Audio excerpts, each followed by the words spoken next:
With the bangs of the gongs to the pops of the firecrackers and the burning of the incense.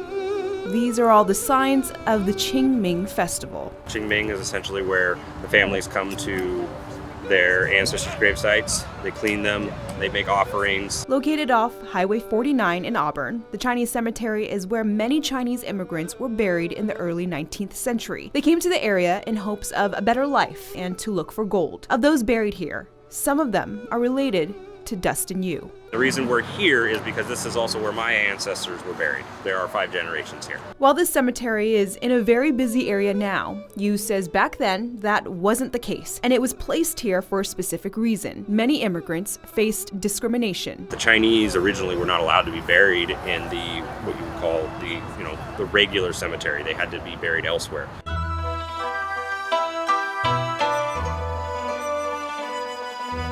Now the cemetery is maintained by the Auburn Joss House, and this year's Qingming Festival at the cemetery is a first in a very long time. We really want to preserve the observation of Qingming because it has not been celebrated here for a good 100 years or so. 1, There we 2, go. 3, chop! We also have a whole chicken. It's called bak chit gai. They have head, tail, and feet because it symbolizes wholeness. We're presenting those along with the oranges and sweets and rice, and most important of all, wine and tea, offerings for the ancestors.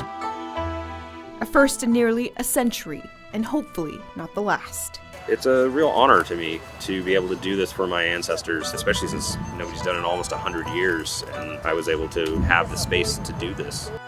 In Auburn, Jeannie Nguyen, ABC 10.